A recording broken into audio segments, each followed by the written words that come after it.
67. Chapter 4. Leadership. Team leadership is the practice of enlisting and overseeing others in the pursuit of shared goals. In contrast to management, leadership seeks to inspire others to the highest levels of individual, team, and organizational performance. Whereas managers focus on planning, organizing, and controlling, leadership involves vision, networking, and consensus building. Cotter, 1998. While good leaders will possess good management skills, the converse is not always true.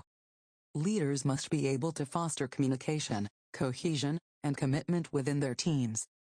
After looking at a brief overview of management trends in organizations, we will survey the major theories of leadership, discuss the 5 practices of exemplary leaders, and describe how leaders can influence and persuade others. We conclude with specific strategies for conducting effective meetings. Case 4.1, Cogent Healthcare. Brentwood, Tennessee, is home to a healthcare company that specializes in hospital medicine, an emerging specialty with an impressive year-over-year increase in demand. This company has experienced 24% compounded annual growth, and has recently doubled in revenue and headcount. With over 1,100 physicians employed in over 130 hospitals and clinics across the United States and fewer than 200 employees running the corporate headquarters, this business relies on a distributive leadership model to make sure that the clinical services and business operations run smoothly, efficiently, and up to the highest standards. From the executive suite down to the hospital or program level, the company is broken down into leadership dyads of a clinical leader and an operations leader. The Chief Operating Officer and Chief Clinical Officer distribute leadership responsibility over Regional Chief Operating Officers and Regional Chief Medical Officers, who in turn divide responsibility for program managers and program medical directors. This role-player model has proven successful with world champion sports teams, on paramedical teams, and within military special forces teams. A vital component of this model, however, is training, team building, and the establishment of trust. One of the key differentiators for this rapidly growing company is the investment it makes in the ongoing development of its human capital. It is one of the few healthcare companies of any size with a dedicated organizational development (OD) department, which has developed an academy model that is designed to meet the advancing needs of the corporate staff, the field support staff, the clinicians, and the hospital program and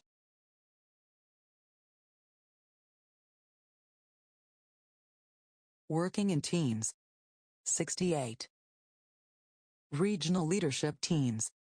The academy model is self-buttressing, meaning that it supports itself by cross-referencing courses and training different program-level role players in unison.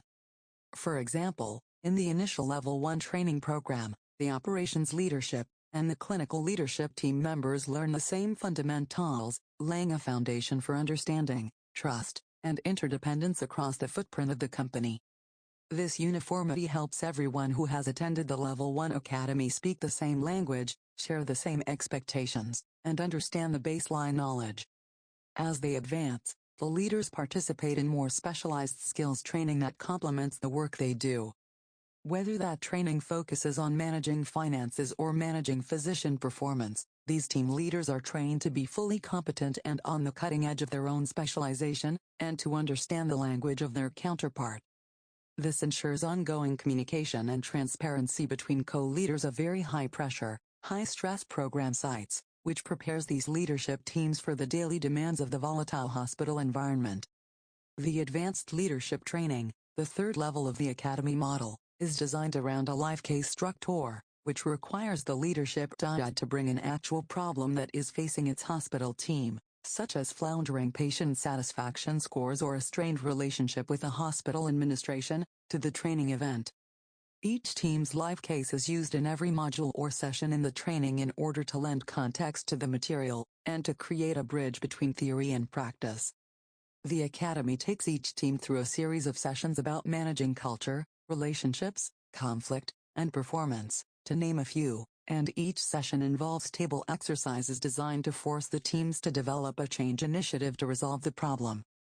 By the end of the seminar, Each leadership team weaves together an integrated and multifaceted change plan, complete with milestones.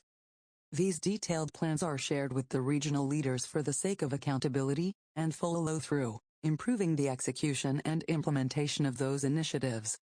It is estimated that the company invests almost $10,000 per year on the development of each of its top leaders, not including the money allocated for continuing medical education, known as CME, credits. The figure decreases for employees who bear less responsibility, and while it is a significant amount of money that surprises many business leaders across industries, it has proven valuable in driving business performance and retention of the company's top talent. In the time that these academies have been instituted, average length of physician tenure has doubled, the company-wide turnover rate is the best it has been in the company's history, and the quality-based incentive bonuses that programs earn have increased across the company. Given the annual revenue of the company, the decreased costs associated with turnover, and the training of new employees, not to mention the intangible value of improved client satisfaction and industry reputation, the investment in leadership development has more than justified itself. Case study discussion questions. 1. What common needs exist on teams in healthcare, sports, business, education, and the military? How do you think leadership addresses those needs? 2. How does Cogent Healthcare justify its investment in leadership development? What are the tangible short and long-term benefits? 3. What is the best way to train leaders? Describe the Cogent Healthcare leadership development model.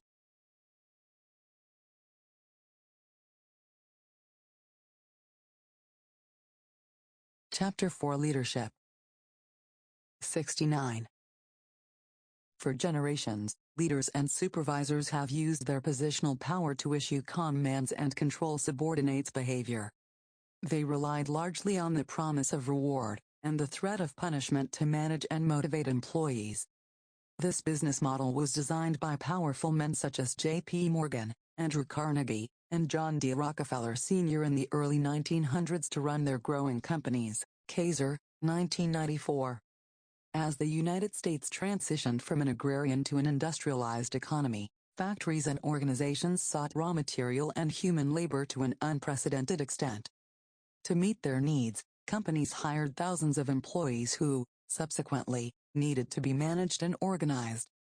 Supervisors and foremen had almost total power to hire, fire, reward, and punish those who worked for them. Workers were given direction, evaluated, and then either rewarded or punished based upon their performance. Edwards, 1979. But today's competitive and fast-paced global economy requires a new organizational model that shares power and capitalizes on the collective wisdom of groups and teams. Gillen, 1994, Senga, 1990. Self-managed work teams. The most successful organizations are flexible, innovative, and collaborative in order to maximize the strengths of an increasingly educated and diverse workforce. Hierarchical command and control systems that emphasize authority and compliance are out of fashion and, ultimately, ineffective in the long term. Pfeffer, 1992. Some authors have coined this new autonomy-granting phenomenon as the Second Industrial Revolution, postulating that it may represent as profound a change as the First Industrial Revolution of the 18th and 19th centuries. Fisher, 2000. Self-managed work teams, SMWTs, are more than groups of people working together to accomplish tasks defined by their managers. SMWTs are, as their name implies, truly self-managed. These teams hold responsibility for the entire process, goal setting, creating a project plan, dividing up the tasks, assigning responsibilities, and allocating compensation. For example, W. L. Gore and Associates, the company that produces Gore-Tex, makes significant use of self-directed work teams. Job titles do not exist at Gore. Rather, every employee is known as an associate, and when it comes to compensation, the associates are evaluated by their entire team. SMWTs share power by allowing members to participate in important decisions, and to volunteer for leadership opportunities, though, 2012. When individuals are empowered and motivated, they are more committed to the team's success, and feel a greater sense of involvement in the process. McIntyre and Foti, 2013. In these types of teams, discussions tend to be more dynamic and innovative as members share different perspectives and work collaboratively to find the best answers and solutions. Bergman, Wrench, Small, Davenport, and Bergman, 2012. Members realize they can use their personal power to influence group behavior and improve team performance. Shared power, then, allows individual members to exert their opinions and positively influence group decisions and actions. As Johnson and Johnson, 2006, suggest, the effectiveness of any group is improved when power is relatively mutual among its members and power is based on competence, expertise, and information. Page 240. Shared power based upon competence as opposed to position grants all members the opportunity to contribute to team success.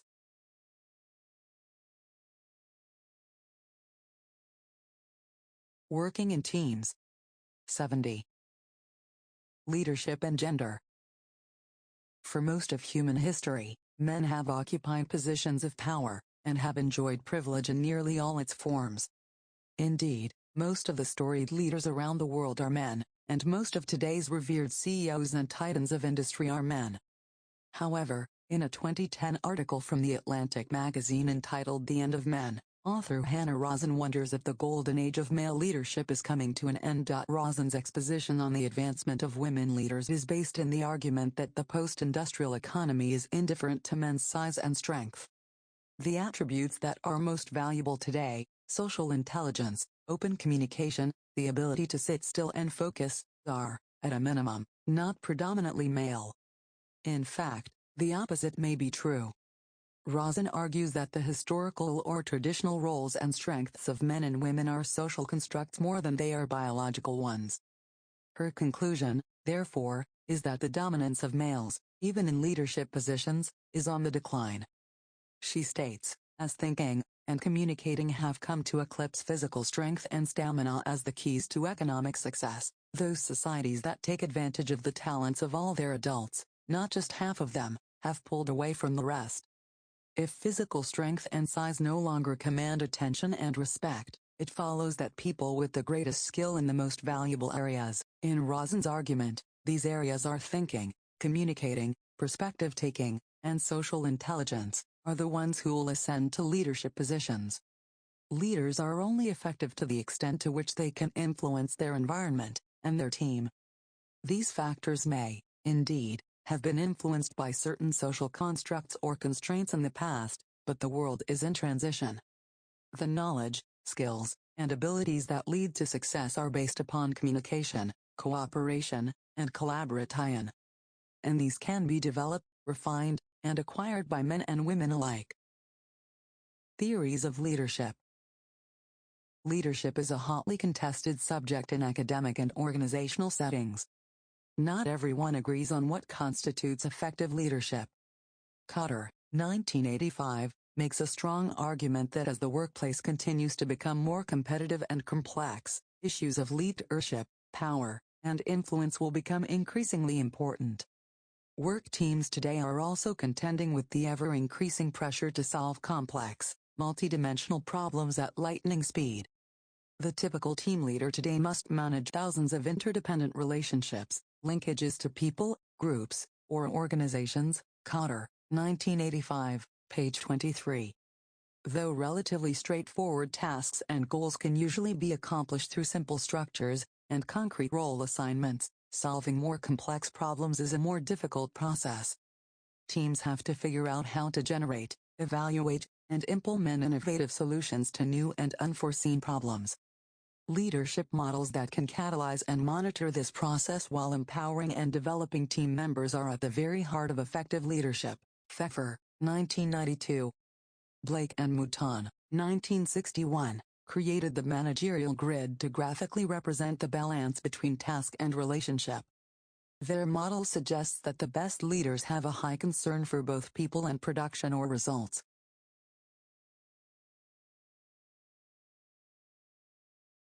Ch4 Leadership. 71. When leaders are more concerned with people than production, Their style is friendly and non-confrontational. When production is given priority over the value of people, the use of authority to enforce compliance is the norm. When leaders are passive and detached from both the people and tasks of their team, the management style is impoverished. The ideal leadership style in this model is to value and invest in people while simultaneously creating accountability and the expectation of task achievement. Arana, Chamble, Curl, and Tabernero, 2009. The following section describes some of the most common models of leadership. Trait theories. In the early 1900s, leadership researchers assumed that great leaders had a consistent set of innate traits that set them apart from followers. Researchers believed that once people knew which personality traits were associated with success, they could identify potential leaders and put them into positions that would maximize those traits. According to this reasoning, identification was crucial because the personality traits associated with effective leadership were only present in extraordinary people, and could not be developed in people lacking such traits. Although this was a reasonable and systematic approach at the time, researchers were disappointed when they were not able to identify a common set of traits present in successful leaders. Research by Mann, 1959, and Stockdale, 1948, shattered the illusion that great leaders are born with certain characteristics. The data simply did not support that position. More recent research has used characteristics of the five-factor model of personality: openness, conscientiousness, extroversion, agreeableness, and neuroticism, to examine leadership qualities. Traits within the five-factor model tend to be relatively stable throughout life, and are thus categorized as personality traits rather than learned behavior or transitional states. Using this model, leadership researchers found significant differences between leaders and followers. The most effective leaders, on average, exhibit higher levels of extroversion, outgoingness and assertiveness, conscientiousness, diligence and work ethic, and openness, flexibility and creativity. McRae and Costa, 1987. Not surprisingly, the most effective leaders work well with others, get things done, and find innovative ways to solve problems. Concern for people. High. Country club management. Team management. Medium. Middle-of-the-road management. Low. Impoverished management. Authority compliance. Low. Medium. High. Concern for production, task. Table 4.1 Managerial Grid. Source. Adapted from Teedlich and Mouton, 1961.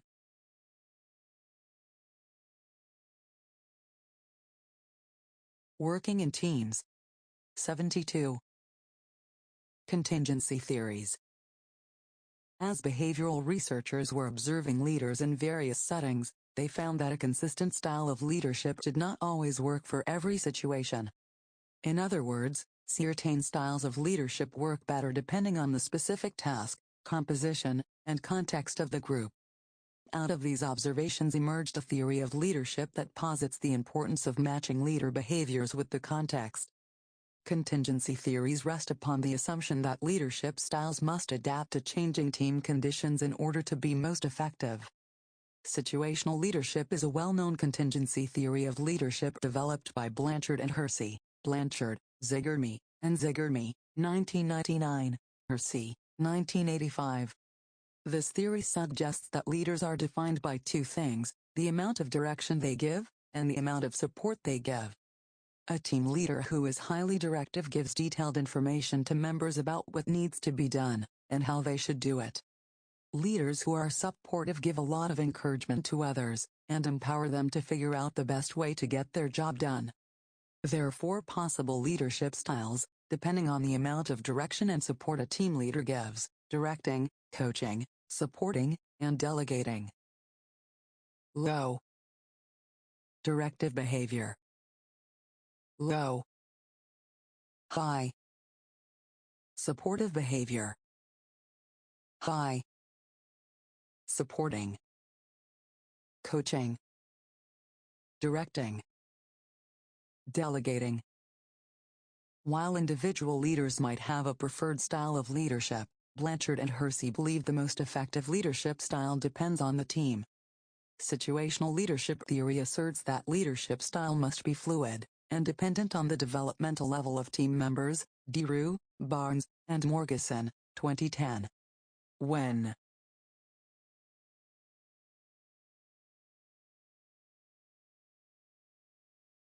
Chapter 4 Leadership. 73. Teams are in the forming stage of development. Members are not exactly sure how they will contribute or how the team will function together. The team is in an early developmental stage exhibiting characteristics of low competence as a team but high commitment. At this stage, members respond best to a leader who provides a lot of structure and uses a directing style of leadership.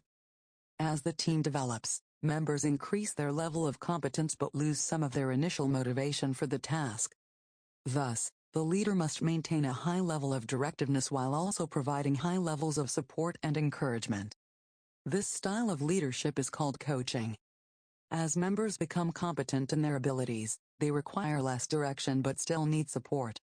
Thus, the supporting style helps maintain high levels of commitment to the task.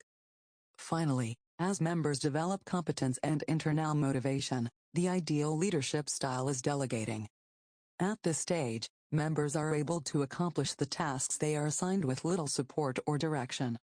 This variable style of leadership is well suited to the changing needs of developing groups. Situational leaders start with the directing style and end up with the delegating style. Transformational leadership. Transformational leadership is a theory of leadership that describes the process by which leaders transform a group of individuals into a cohesive team that is committed to the highest levels of success. Bass, 1998. It relies upon the ability of leaders to inspire others to go beyond mere compliance by encouraging them to take ownership of a task or project, and to identify with the results. Transformational leaders are visionaries who empower others to accomplish great feats. They lead by example, and are able to enlist others to take on great challenges. Transactional leadership, in contrast, focuses on the management of tasks, and is defined as the transaction between a manager and an employee. It relies upon structure, accountability, and a reward system to ensure that work is getting done. Transformational leaders use influence strategies such as Inspirational Appeal, Consultation, and Personal Appeal to garner the highest levels of commitment. Similarly, they use referent or expert bases of power to motivate others, as opposed to coercive or legitimate power, which may foster resentment. These leaders would rather have members volunteer for tasks than force them to comply. Thus, transformational leadership tends to generate a deep sense of loyalty to the team and commitment to the task. Steve Jobs is an example of an inspiring, transformational leader. There are certainly tales of his occasional heavy-handedness and slavish dedication to a singular vision, but shortly after his death in 2011, many of his former colleagues and direct reports shared detailed stories of how he brought out the best in his employees. He had an appealing genius about him, according to many, and he was uncompromising in his pursuit of innovative solutions, user-friendly designs, and exceptional results. The teams that survived the intensity of his style were fiercely loyal to Apple, its mission, and to Jobs himself.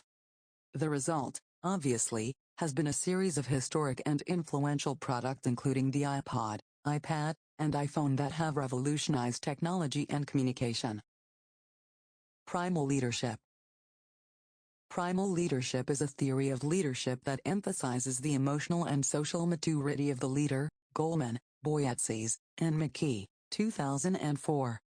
Emotional intelligence, as we have.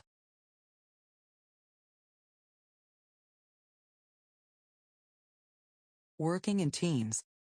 74. Discussed in Chapter 3, on interpersonal dynamics, begins with the ability to recognize and manage one's own emotions. Being aware of feelings such as anger or irritation, and being able to manage those feelings is the foundation of emotional intelligence. If leaders are not aware of their own feelings, and do not have an accurate understanding of their own strengths and weaknesses, they will not be able to manage their teams effectively. In this regard, Healthy self-esteem is not thinking too highly of oneself, and it's not thinking too poorly of oneself, it's thinking accurately about oneself. The second half of emotional intelligence is the ability to understand and manage relationships. Leaders must have social awareness, and the ability to accurately read others. More specifically, they need to recognize how they are personally affecting their team members. This allows leaders to evaluate their effectiveness, and make changes, if necessary. One of the reasons why the fictitious character Michael Scott, from the award-winning TV show The Office, is so funny is that he has absolutely no idea how foolish he appears to others. He has neither self-awareness nor social awareness, which can be quite humorous as he tries to lead his team.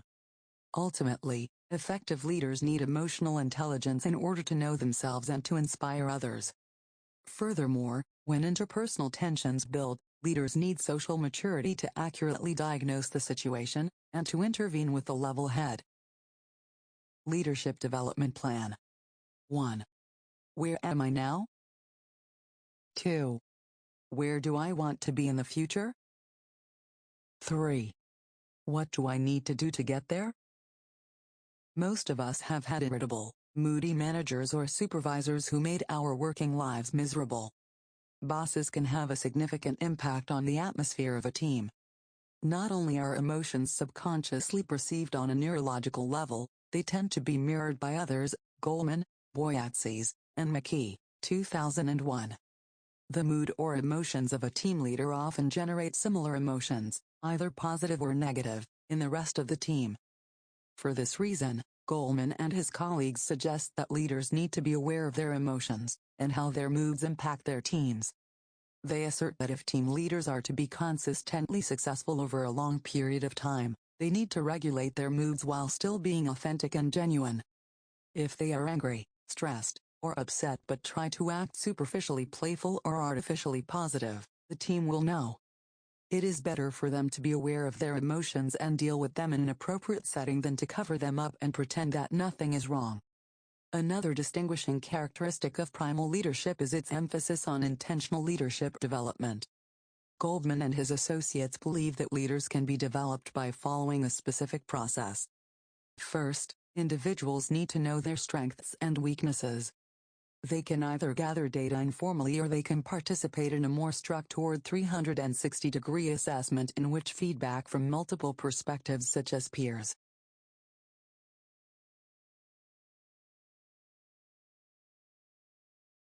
Ch4 Leadership. 75. Supervisors and direct reports is solicited.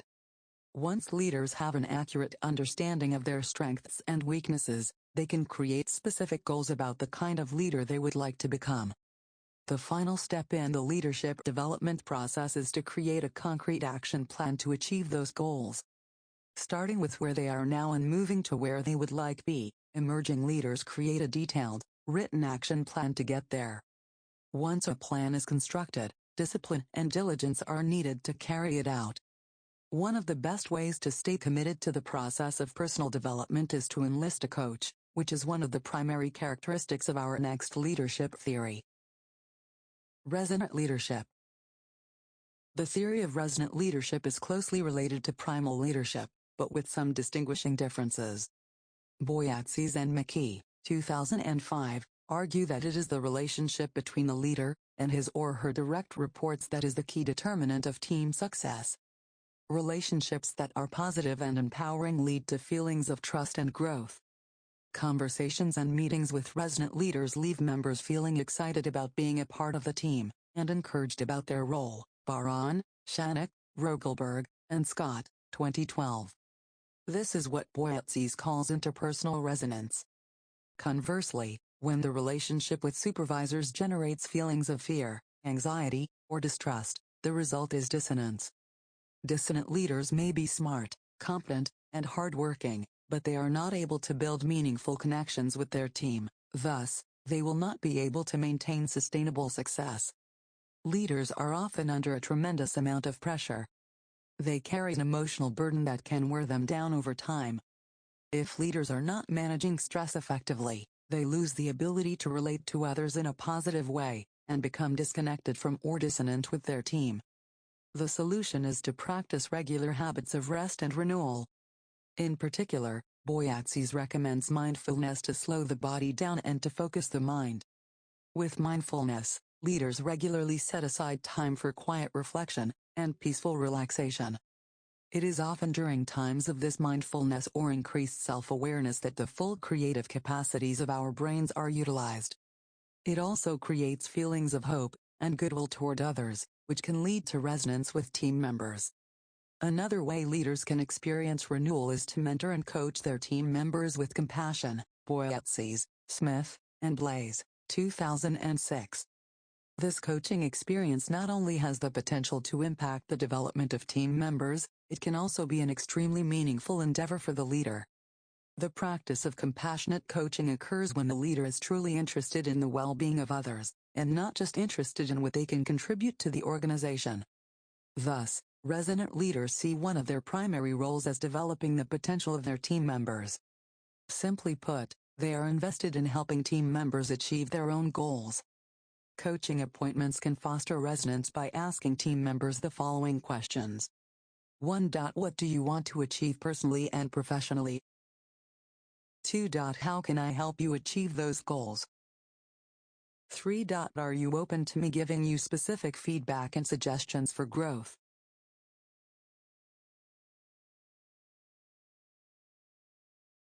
Working in teams. 76.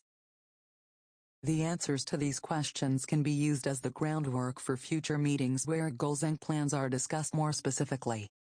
Again, this type of coaching is beneficial to both the leader and the team member and is one of the key characteristics of resonant leadership. 5 practices of exemplary leaders. Trait theories, contingency theories, and transformational theories of leadership all have something to contribute to the discussion about leadership. Each perspective emphasizes certain criteria or conditions that lead to effective leadership. Another model of leadership that incorporates many of the salient components of these models is described in the Leadership Challenge, by Coercive and Posner, 2007. Used in many corporate leadership training programs, this popular leadership model is grounded in 30 years of research, and includes data from over 3 million leaders. The authors have identified 5 characteristics of exemplary leaders. These include the ability to do the following. Model the way. Inspire shared vision. Challenge the process. Enable others to act. Encourage the heart. The theory suggests that if individuals learn to use these 5 practices on a regular basis, they would be more effective as leaders. The 5 practices are easy to understand and, with practice, can be mastered by almost anyone. The rest of this chapter will describe each of the 5 practices in detail. Model the way. Coercive and Posner assert that exemplary leadership begins with character. After surveying people on 6 continents, a clear consensus of admired characteristics emerged. The most admired leaders are honest, forward-looking, inspiring, and competent. The following chart highlights the percentage of people from their 2007 survey that identified each of these top 4 characteristics. First and foremost, people want to follow leaders who are honest and authentic. Hannah, Willumwa, and Fry, 2011. The most effective leaders establish credibility through high ethical character. Honesty, authenticity, and integrity foster trust, and provide the founded tie-in upon which effective leadership is established. Leaders who speak the truth, and do what they say they are going to do engender loyalty in their followers. With that foundation in place, a leader can become a role model and example to others.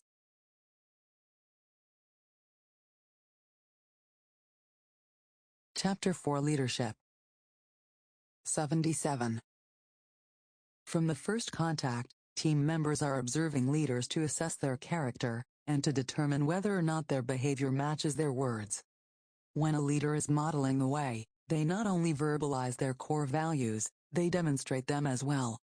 The first step in becoming an effective leader is to identify, develop, and live consistently with one's core values. The following questions can help clarify one's personal and professional values. What are my core values? When am I at my best and my worst? What are the most important things to me? What do I want for my life? What do I think about my team? What do I believe about our task? What do I believe about the larger organization? What do I think is the best way to work with others? Values are most effectively demonstrated by aligning actions with words. That being so, if a leader wants the team to be passionate about a certain task, she or he must be visibly passionate about it. If a leader wants to create an open environment that questions the status quo, he or she must be open to critique and refrain from defensiveness when challenged. Obviously, leaders are expected to be able to articulate their core values when asked, but they must also live them out consistently in order to establish credibility. Inspire shared vision. In order to inspire shared vision, one must have a compelling goal for the future. As mentioned above, the most respected leaders are visionary, forward-looking individuals. They know where they are going. Visionaries live in the present but are looking to a better future. The more detailed and comprehensive the vision, the better. Admired characteristic. Percentage of respondents. Honest. 89. Forward-looking. 71. Inspiring. 69. Competent. 68. Table 4.2 What people want to see in their leaders. Source. Adapted from Kouzes and Posner, 2007.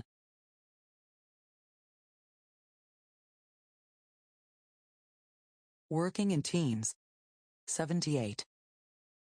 In addition to having a goal or vision for the future, effective leaders are able to enlist others to join him or her in the pursuit of that goal. In order to inspire others, one must be able to communicate a compelling picture that motivates people to action. For example, Martin Luther King Jr. was a master communicator who not only had a dream for a better future, but was also able to communicate that vision and motivate others to adopt it as well. His famous "I Have a Dream" speech not only engaged an entire generation but continues to inspire us today. Inspiring others often means communicating the vision in a way that excites the passions of others. To do this, effective leaders tend to be excellent storytellers.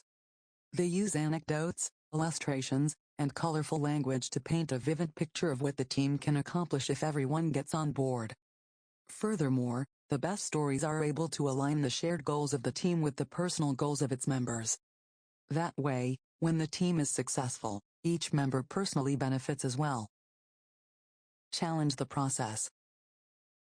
Challenging the process begins with a critical assessment of what is not working within a team or organization. It requires tenacious honesty to evaluate current practices and make changes where necessary. Change can be a threatening process for many. Identifying areas for improvement and making changes to short-term strategies or long-term goals is often met with resistance. Regardless, the best leaders regularly evaluate team structure and operating procedures to identify weaknesses and possible blind spots. They challenge their teams to settle for nothing less than the highest levels of excellence. The most effective leaders are not satisfied with the status quo and constantly look for innovative ways to improve performance. When something has not worked as planned, they challenge team members to learn from the experience and make improvements. This model of continuous improvement helps teams find the most effective strategies to achieve their goals. As leaders model an attitude of accountability and challenge, norms will develop within the team, and members will adopt these characteristics as well. Instead of relying solely on the leader, effective teams are those in which all team members look for ways to improve individual and team performance. Enable others to act. Enabling others to act includes the ability to foster collaboration and strengthen others. It first begins by establishing a collaborative environment that fosters trust and an open exchange of information. In order to be effective in this practice, leaders must embrace a humble and relational posture. They must be willing to admit mistakes, ask for feedback,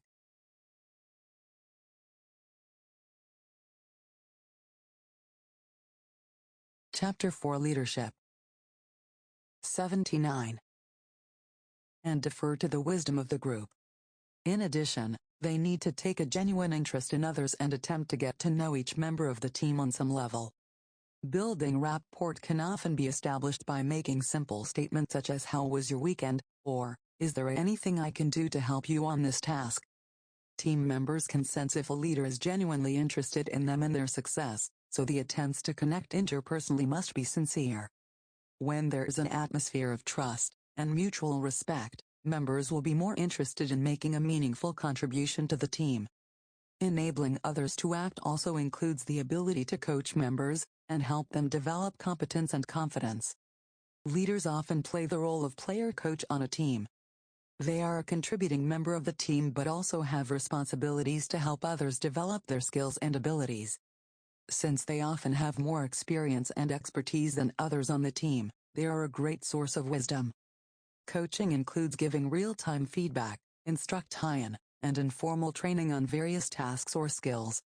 In addition, coaches hold team members accountable for their particular role on the team, which communicates the belief that the team member can successfully complete the task. When members show progress or demonstrate competence, exemplary leaders will then encourage the heart, as described in the next section. Encourage the heart. Finally, Kouzes and Posner suggest that effective leaders recognize individual performance while at the same time creating an environment that celebrates collective effort. When a team member has made a significant contribution, that person should be recognized for his or her efforts. To do so, leaders can adopt a philosophy of looking for reasons to applaud team members instead of trying to catch them doing something wrong. As the old adage goes, you can catch more flies with honey than with vinegar. This practice, however, can be overused. While some members need encouragement in order to stay motivated, others do not. It is up to the leader to determine the needs of each team member. But even if a member is not particularly responsive to public recognition, the leader is creating a positive, encouraging atmosphere, and reinforcing the norms and expectations for ideal member behavior. High-performing teams work hard to reach their goals, and celebrate their victories with equal verve. Leaders who have pushed their teams to strive for success are quick to reward their teams for their effort. Various awards such as trophies, trips, cash bonuses, or other perks can be used to recognize excellence. When teams have faced adversity and overcome obstacles to achieve a goal, they develop a strong bond. Those experiences should be reflected upon and celebrated. For example, the 1980 U.S. hockey team overcame great odds to win a gold medal at Lake Placid, New York. Imagine the thrill and team pride shared by the players as they stood together on a platform in front of thousands of people as the Star-Spangled Banner was playing. The blood, sweat, and tears that it took to get to the champion circle were swallowed up by the thrill of victory in that one moment. 5 Bases of Power. In his book Power, A New Social Analysis, the famous philosopher Bertrand Russell, 1938, suggests that the fundamental concept in social science is power, in the same way that energy is the fundamental concept in physics. Power is the capacity to influence one's environment, and the people within it. But where does power come from? There are times when power is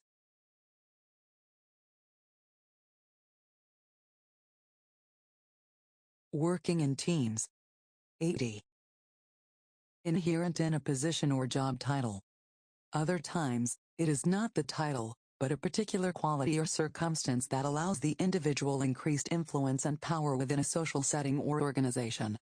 This section will explore French and Raven's, 1959, 5 bases of power including reward, coercive, legitimate, expert, and referent power within a team setting. Reward power is established when a member of a team possesses sufficient means to reward other members for positive behaviors.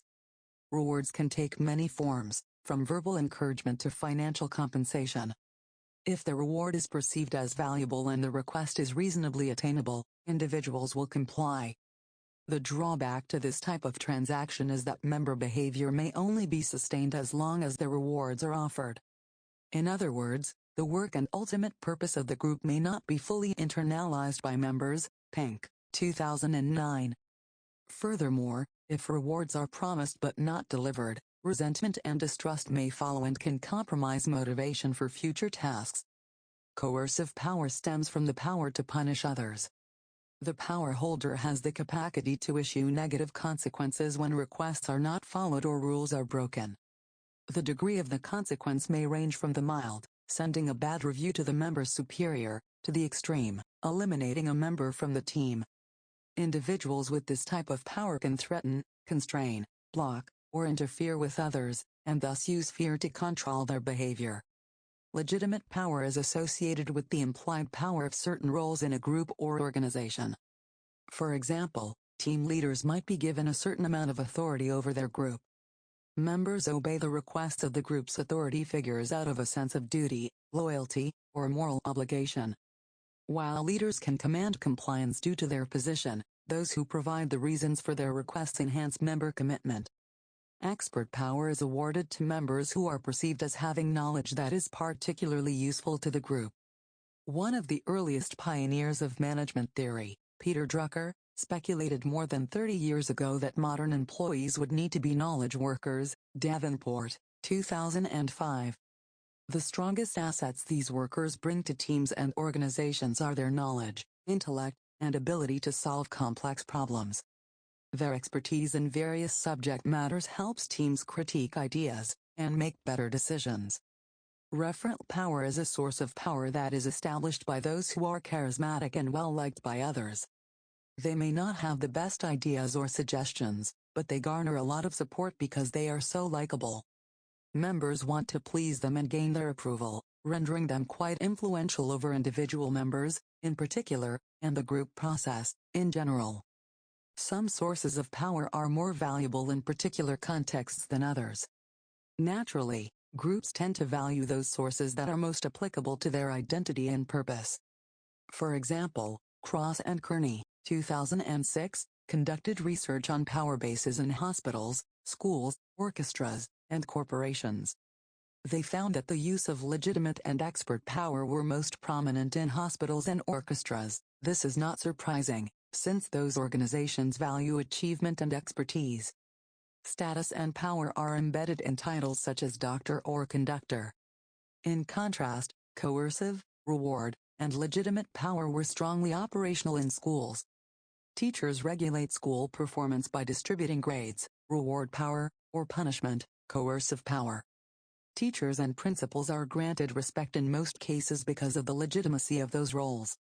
Lastly, in corporations, referent and expert power were most highly valued. Their organizational success depends on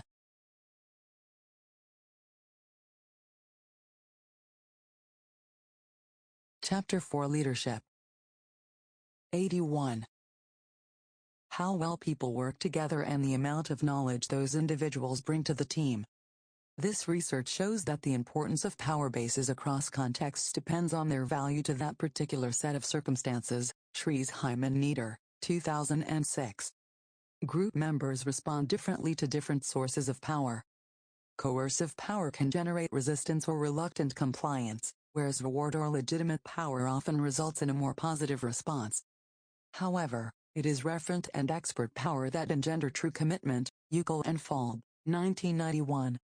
When members are voluntarily enlisted through rational persuasion rather than force, and inspirational appeals rather than positional power, they are far more likely to be committed to the task. Not surprisingly, people with multiple sources of power have an even greater capacity to influence the behavior of others. For example, after successfully overseeing the merger of Compaq Computer and Hewlett-Packard, Michael Capellas joined McKay/WorldCom in December 2002 as president and CEO. Despite its position as the world's largest telecommunications company at the time, McKay/WorldCom was embroiled in an accounting scandal and forced into bankruptcy.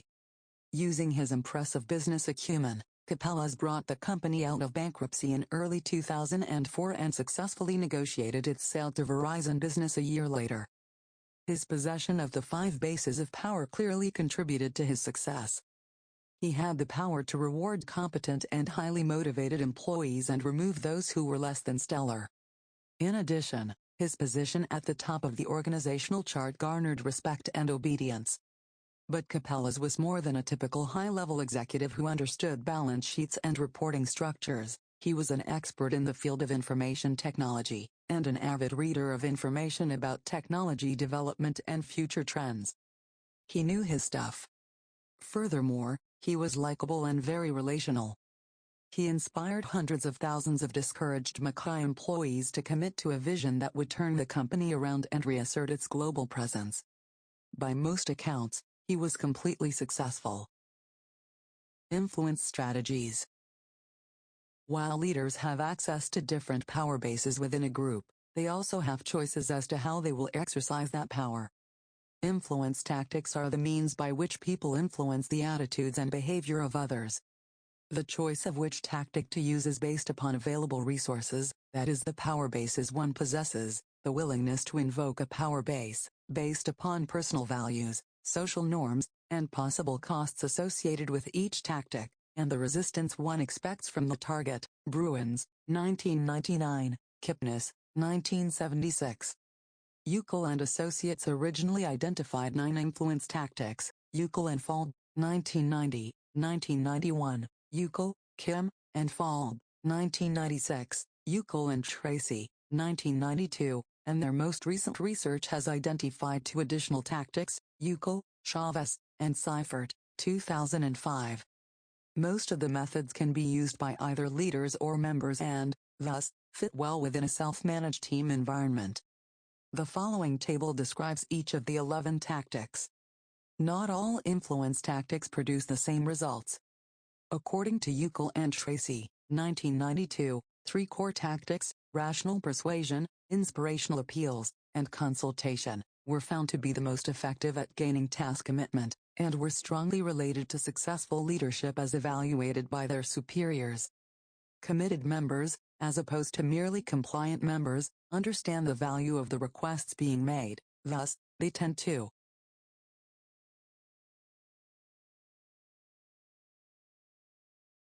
working in teams. 82. Influence tactic. Definition. Rational persuasion. The person uses logical arguments and factual evidence to persuade others that a certain position is the best course of action. Inspirational appeal. The person makes a request or proposal that arouses enthusiasm by appealing to values, ideals, and aspirations. Consultation. The person seeks others' participation in planning a strategy, activity, or change and is willing to modify a proposal based upon their concerns and suggestions. Ingratiation. The person seeks to get others in a good mood or to think favorably of him or her before making a request. Exchange. The person offers an exchange of favors, indicates willingness to reciprocate at a later time, or promises a share of the benefits if help is given. Personal appeal. The person appeals to feelings of loyalty and friendship. Coalition. The person garners the aid and support of others before making a request for someone to do something. Legitimating. The person seeks to establish the legitimacy of a request by claiming the authority or right to make it or by verifying that it is consistent with existing policies, rules, practices, or traditions. Pressure. The person uses demands, threats, or persistent reminders to influence the attitudes or behavior of others. Collaboration. The person offers to provide relevant resources or assistance if others will carry out a request or approve a proposed change. Apprising. The person explains how others will benefit by complying with the request. Table 4.311 Primary Influence Tactics. Carry out their tasks with enthusiasm, initiative, and persistence. The most ineffective influence tactics identified in the study were pressure, coalition, and legitimating. Uckel and Tracy, 1992. While these strategies may elicit compliance, overuse can produce resistance. Furthermore, compliance only guarantees that members carry out their duties, not that they exhibit any more than minimal to average effort. In another study, Falb and Uckel, 1992, asked 95 managers and non-managerial professionals in a variety of private companies and public agencies to evaluate their reaction to 504 influence attempts made upon them. Each attempt was categorized as one of the 9 original influence tactics, and associated with a resulting response of resistance, compliance, or commitment. The following table describes the results. Hard tactics such as legitimating, coalition, and pressure often produce resistance, and rarely engender commitment. Leaders will have significantly better long-term outcomes if they use softer tactics such as consultation, inspirational appeals, or ingratiation. Source: adapted from Ch4, and Ch4, 2005.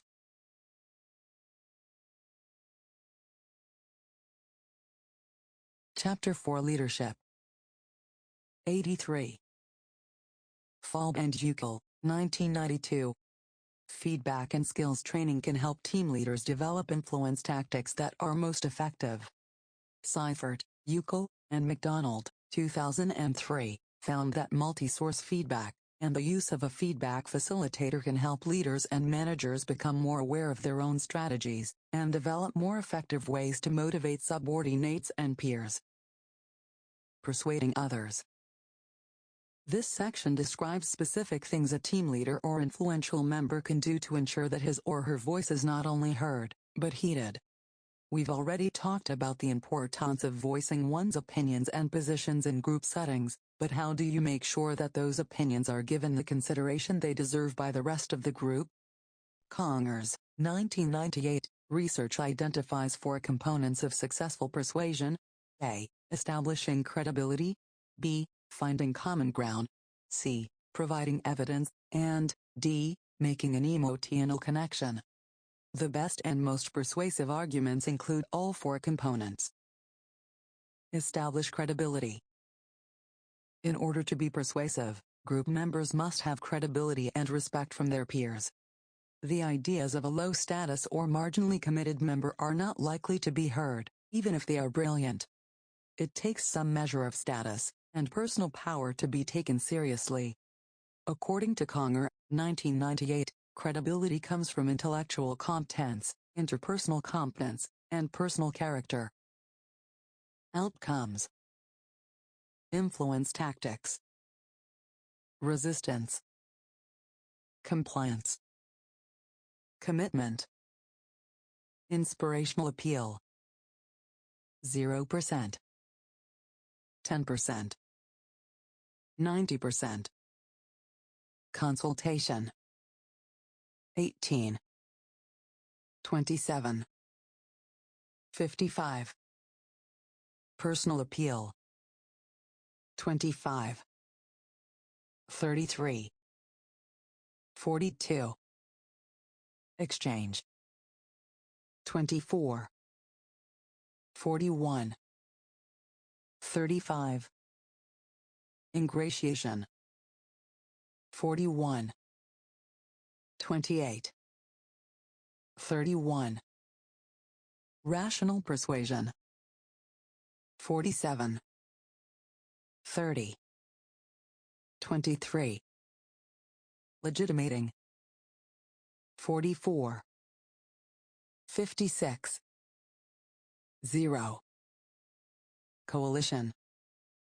53. 44. 3. Pressure. 56. 41. 3. Table 4.4 Effectiveness of various influence tactics. Source. Adapted from Falb and Ch4, 1992.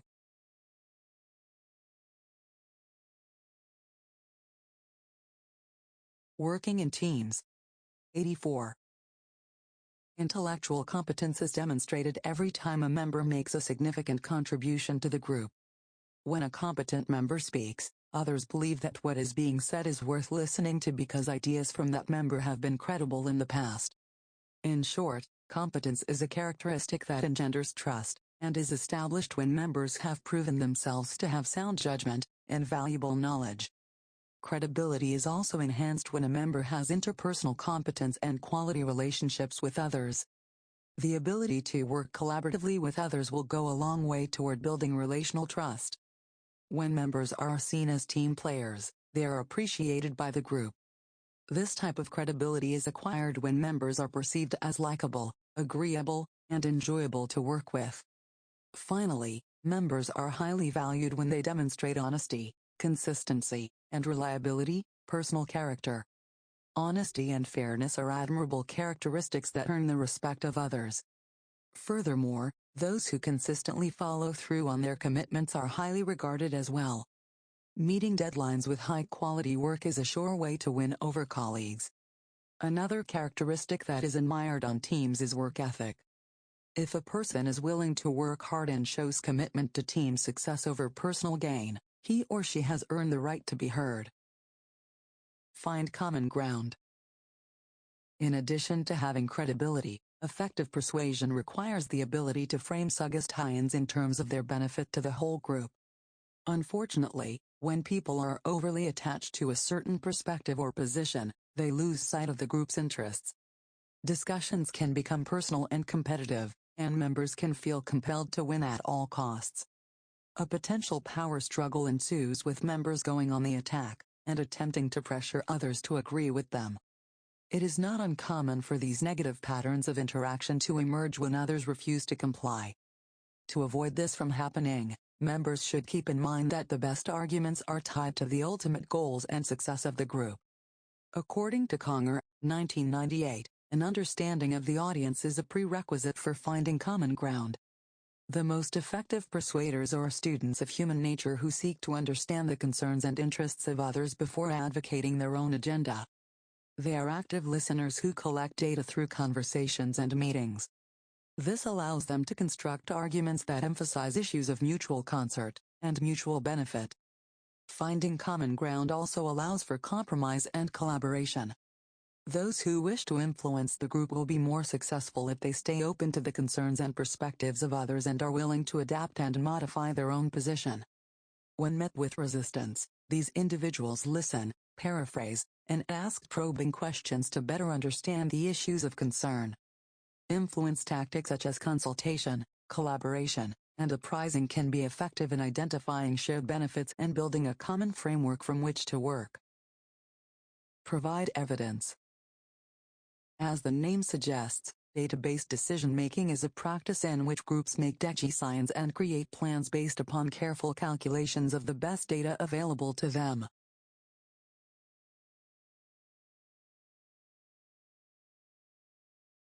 Chapter 4 Leadership. 85. Setting measurable goals and correctly analyzing problems help groups uncover the necessary data that can guide their efforts. Solid numerical data provide the reasoning and justification for group decisions and direction. Before putting forth an argument, a member should anticipate the question, "What evidence do you have for your position?" Argyris, 1994, describes this process as coming down the ladder of inference because members provide the data and reasoning upon which a decision, conclusion, or argument was based. When a person has already established credibility, providing strong empirical data that support a certain perspective makes for a compelling argument. Knowledge is a source of power, and sharing it empowers the rest of the group. This principle is the basis for using trend data, which, while not perfect, give approximate projections of what is likely to occur in the future. For example, if a marketing team responsible for selling nutrition bars is trying to create a marketing plan for the next 5 years, it will use data from the previous 5 years, along with information on current market conditions, to project sales and create a strategic plan. While numbers and data are important, they do not tell the whole story. Statistics and graphs are most effective when they are presented with vivid language and concrete examples. Stories can be powerful tools that bring numbers to life and persuade others to arrive at certain conclusions. Analogies, anecdotes, and metaphors can also be used to make data more concrete, interesting, and tangible. Instead of making an argument based solely upon past performance and current market trends, A customer testimonial describing how his or her quality of life improved after buying the company's product may provide the emotional dynamic that rounds out the strong case for more aggressive growth. Consider Subway, the fast food sandwich giant whose marketing team designed an entire campaign around Jared, a man who lost over 200 pounds in 1 year by eating nothing but Subway food. The ad campaign not only included data in terms of the number of pounds that Jared lost, but it also tied the numbers to his own life story. Connect emotionally. While rational arguments can foster agreement, establishing an emotional connection is often needed to ensure commitment. Inspirational appeal is the most effective tactic for generating commitment because it engages people on an emotional level. When it is done effectively, people rarely resist. In a study conducted by Falb and Uckel, 1992, inspirational appeals resulted in commitment 90% of the time and compliance 10% of the time, and they never generated outright resistance. Connecting emotionally requires that members demonstrate their own emotional commitment and passion for the position they are advocating. In addition, they must be able to accurately read the emotions of their audience to know whether or not the listeners are receiving the message enthusiastically. With credibility, common ground, strong data, and relevant examples, members can persuasively advocate their position. But they must be convinced of the legitimacy of their own ideas, or their efforts will be in vain. People can see through a polished argument devoid of passion. If group members cannot tell that the member behind the delivery is thoroughly convinced, they, too, will likely be unconvinced. Yet too much emotion might create the impression that a person has lost objectivity or is too invested in a certain decision. Thus,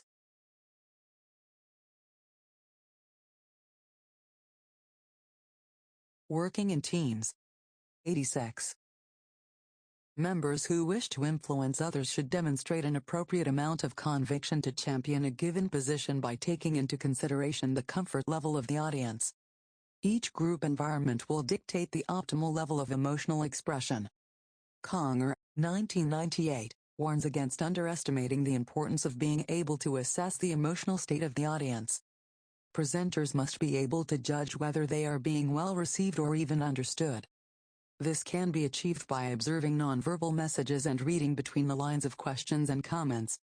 In spite of the stated importance of rationality in organizational settings, emotions play a strong role. Thus, those who are effective at persuading can judge the emotional reactions of others, and adjust their comments accordingly.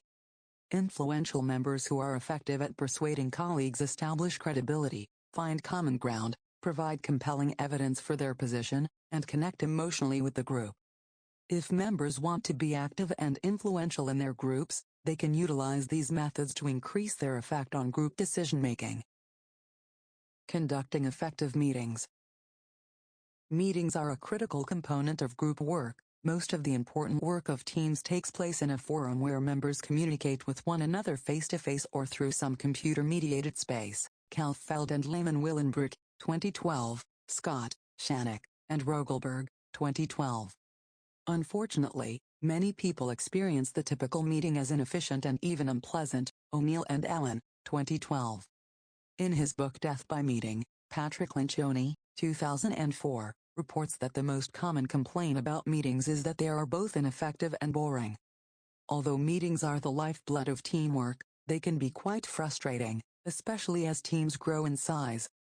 Hence the dictum that the larger the team, the greater the potential for inefficiencies and process losses. In order to combat these shortcomings, Wetton and Cameron, 2007, have identified several strategies that teams can implement to make meetings more effective, which we discuss below. 1. Purpose. The reason for holding a meeting should be explicitly clear. Meetings are generally called in order to share information, build commitment to a project, provide information, give or receive feedback, and/or problem solve. 2. Participants. It is important to pay attention to the number of people in attendance. Meetings of more than 10 people should be used to report information as opposed to being an open discussion of ideas. Also, group composition is an important consideration. How similar are members in terms of backgrounds, personalities, knowledge, and the like? Are they competitive, Or do they prefer cooperation? Are they task or process-oriented? These are important questions to ask. For example, discussion may be difficult in a large group of people.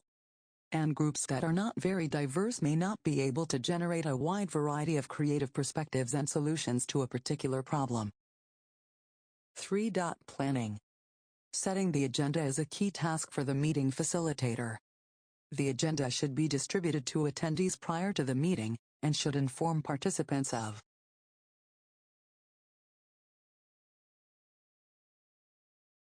Chapter 4 Leadership. 87. What to expect, any contributions they are required to make, and the duration of the meeting.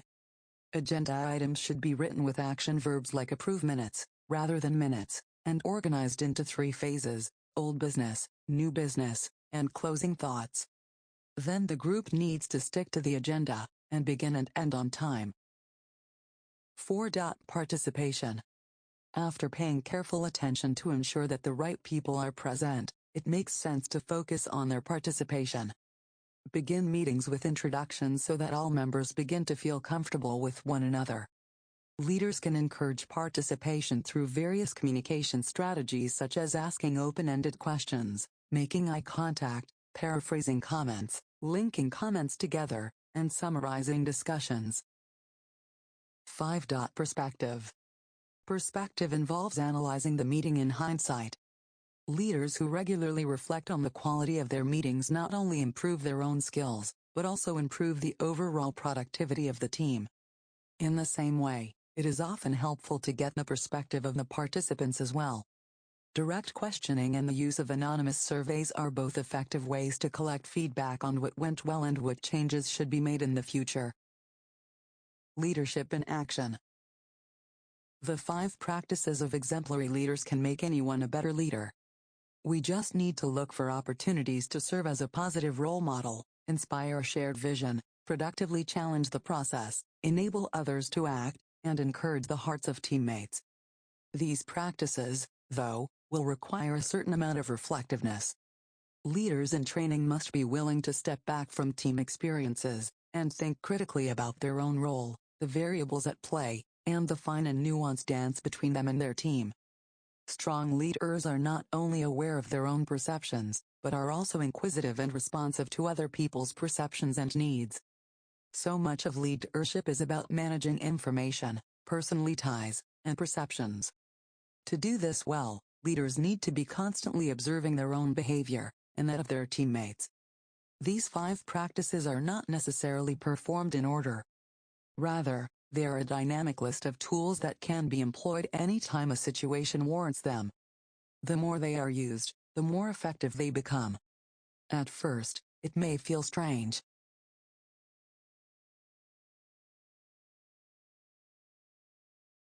Working in teams. 88. To try to inspire colleagues, but those skills will develop over time, and with practice. A good starting place is to lead by example by showing up early, arriving prepared, staying engaged, and bringing a positive and encouraging attitude to team meetings. Then, as credibility increases, emerging leaders can add in such practices as offering productive challenges and enabling others to act by giving feedback and suggestions for improvement. The key to developing leadership skills is to be intentional about it. After every team experience, leaders should reflect, think critically, on what happened, what worked well, and what the leader might have done differently to improve the outcome. Essentially, these 5 practices need to be exercised on a regular basis so they become internalized and part of one's identity. Leaders in training should model the positive and productive habits they wish to see within their teams. They should encourage team members who demonstrate positive behaviors and challenge those who don't. They should hold their team accountable to the highest standards of excellence, and create a culture in which team members challenge one another to work harder. Developing these skills requires a significant amount of trial and error. New practices will be far from perfect at first, but over time they will pay rich dividends. Successful leadership development requires courage, discipline, self-reflection, and intentionality. Key terms.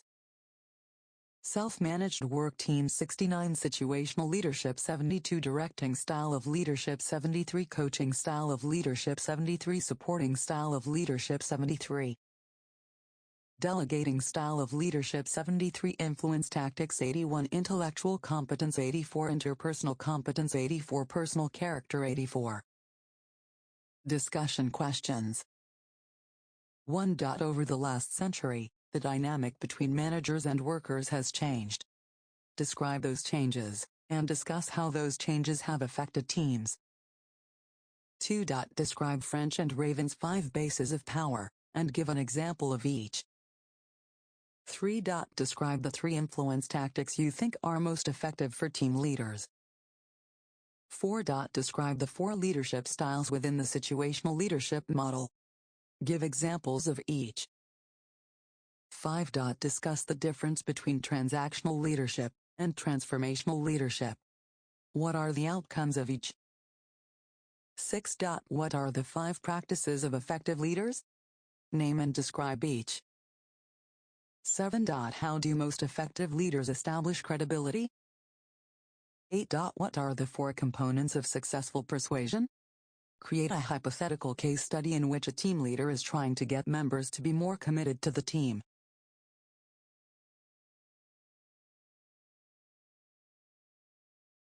Chapter 4 Leadership 89 Group Activities Exercise 4.1 Inspirational Leaders Get into groups of 4 to 5 people to talk about your past experiences with leaders, supervisors, and bosses. Create a list of qualities of the best leaders you have observed. Create a list of characteristics associated with the worst leaders you have observed. Who is the leader your team admires most? Provide a detailed rationale for your answer. Appoint a spokesperson to present the results of your discussion to the rest of the class. Exercise 4.2 Practicing Exemplary Leadership. You have been selected to be on a nomination committee to identify viable candidates for student body president.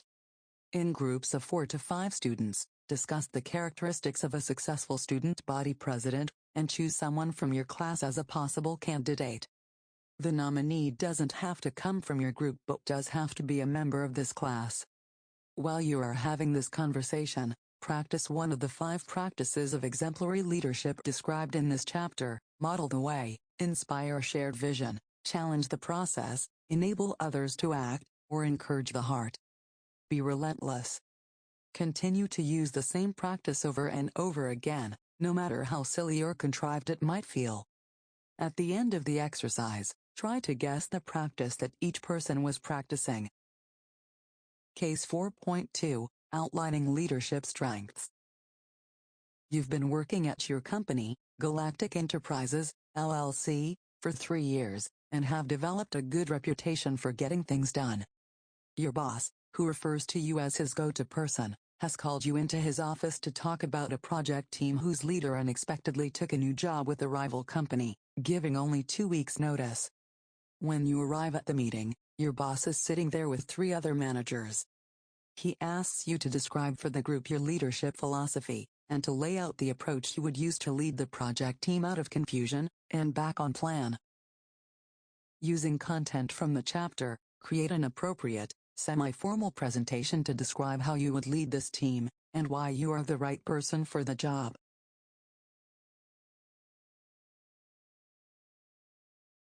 Could not find the text to read. 91. Chapter 5.